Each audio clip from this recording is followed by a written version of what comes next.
And God said, "Let us make man in our image, after our likeness, and let them have dominion over the fish of the sea, over the fowl of the air, and over the cattle, and over all of the earth, and over every creeping thing that creepeth upon the earth."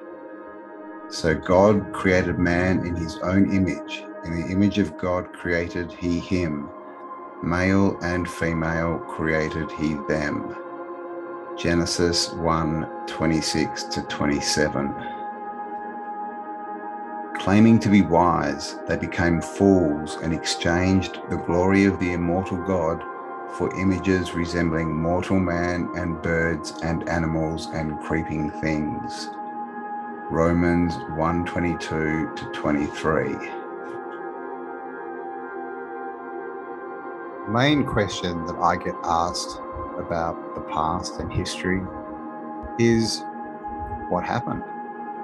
How could such an amazing advanced civilization be destroyed so easily and so quickly as it seems to have been?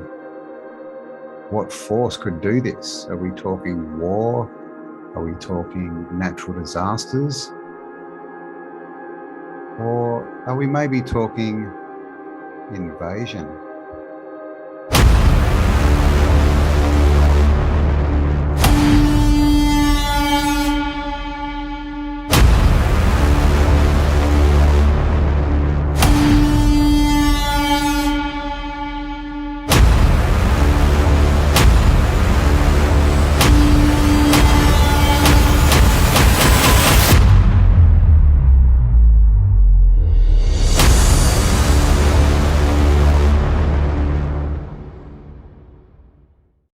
When we look around this realm, the main thing that comes into focus is that this realm wasn't made for us, and it wasn't made by us, or at least by people our size.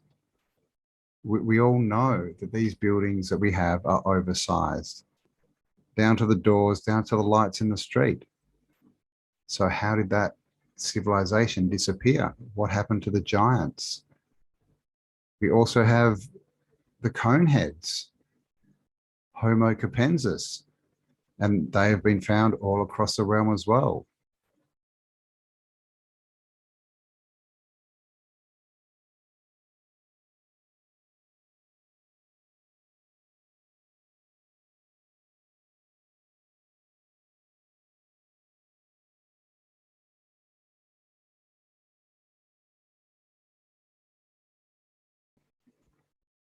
But in the reality we are given, none of this is true, because they have rewritten history. And what they have done is they have written out the part of our story that gives us power. So who are they? They. It's a word that gets thrown around a lot. They did it. They are doing it. They control us. So who are they? And of course, they love to tell us who they are. They leave us clues everywhere, but they don't come out and tell us. And as is their way, everything is inverted. So to discover who they are, we really need to learn how to look at the world differently than how we've been taught to perceive it, because their main power is to take over our perception of where we are and who we are. And of course, we've all heard the stories about lizard people.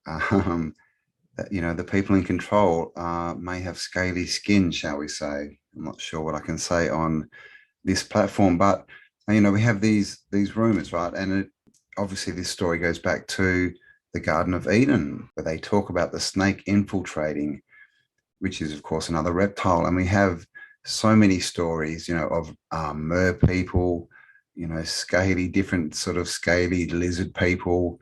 You know, some are from underground, some are from outer space, apparently.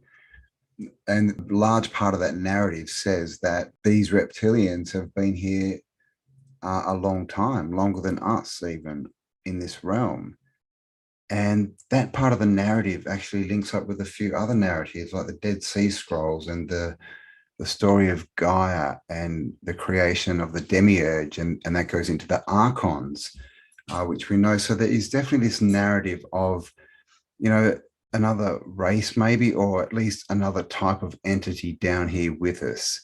And it seems to be a jealous entity. It doesn't really like us, and it wants to be God. It wants to be God of this realm.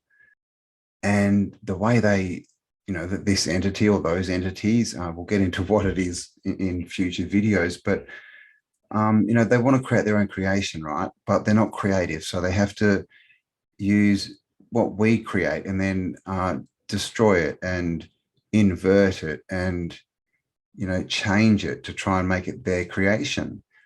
And we have these stories of genetic engineering. In the Bible, again, it says that the fallen angels came down and then they sinned against bird, beast, and fish. And what is sin, right? Because all this goes back to the meaning of these words, because these books have been translated, innumerable times and edited and all the rest we know. But there is still some truth in them. But they obfuscate the meaning of all the words so that we can't understand what's going on, or understand, should I say. So what does sin mean? Because it also says that we, mankind, man and woman, are born with sin because of the snake. So, and then of course the snake, we've got the caduceus, the symbol for medicine, medicine. So is sin maybe genetic engineering? Is that why we're born with sin? Because we've been genetically altered? And is this what sin was when they were sinning with bird, beast, and fish? Was this where all the chimeras came, and all the cryptoids and these sort of fantasoid animals and monsters? Is that all the result of genetic engineering? Because we have, a lot of evidence for these types of creatures being in this realm at some point, at least. And these stories, like I mentioned, they're spoken about in all the ancient texts, in the Bible, in the Quran, in the Vedic writings from India, pretty much everything you can find, even in the Aurolinda book. It talks about these people coming in and taking over by subversion, what I call the whisperers. And of course, we've all heard the stories of the Anunnaki, those who from heaven came down to earth, and, all these other stories, from the Sumerians and the Igigi, and that talks about, genetic engineering as well, manipulating species they found down here in the realm, or, sideways, right, in the realm, wherever they came from. Maybe they came from a different dimension, but that talks about genetically altering us as well. So that's a big theme that goes through our history, is genetic engineering. But we've only sort of really started to understand what they were talking about in the last 20 years or so, because we didn't know what genetic engineering was.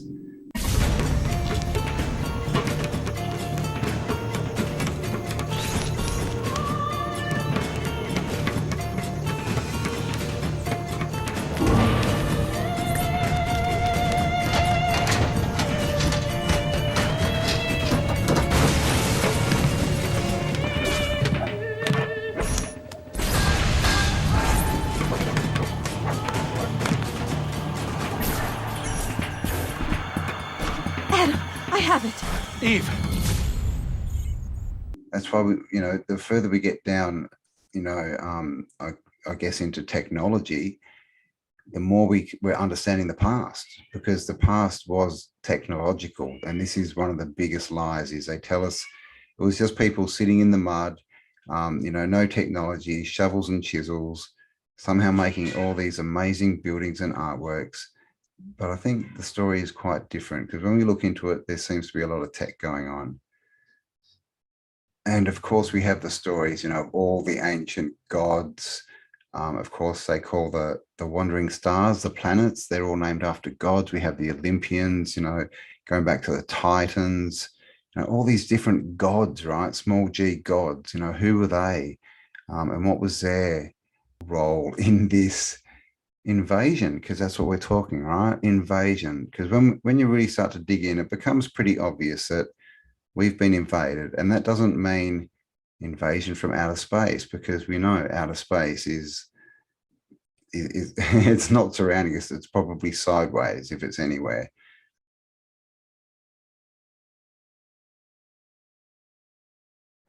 We've all heard of the 13 families, of the bloodlines, of certain families who own and control certain industries in this realm.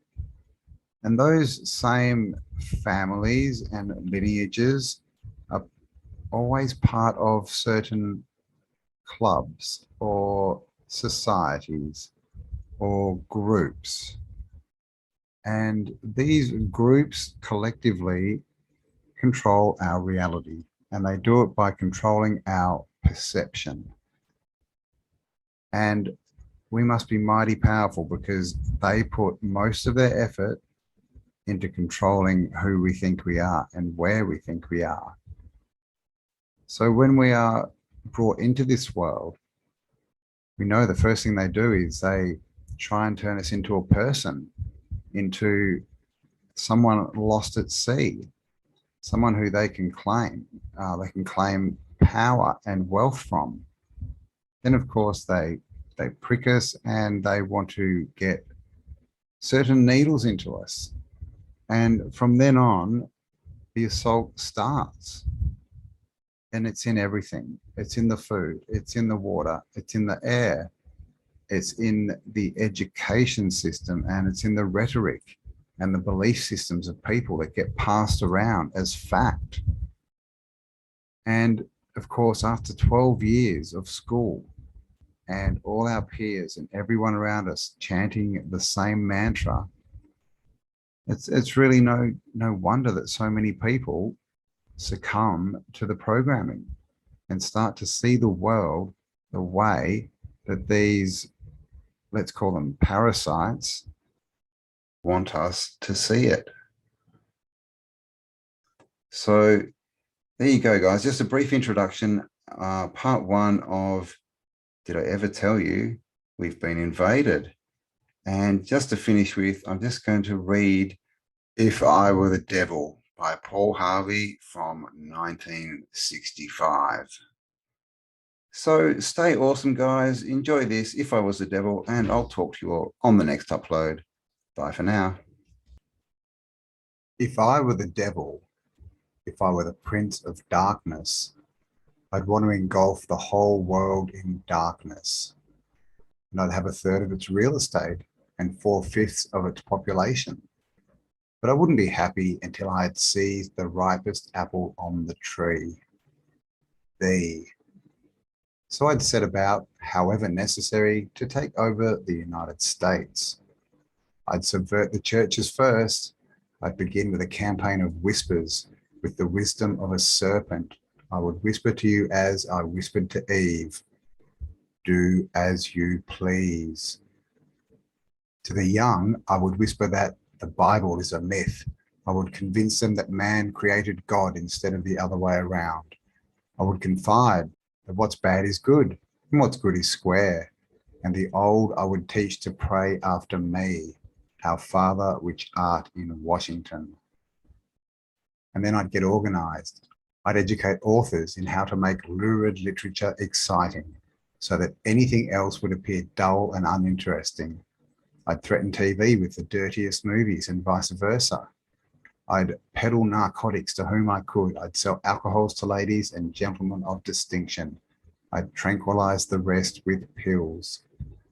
If I were the devil, I'd soon have families at war with themselves, churches at war with themselves, and nations at war with themselves, until each in its turn was consumed.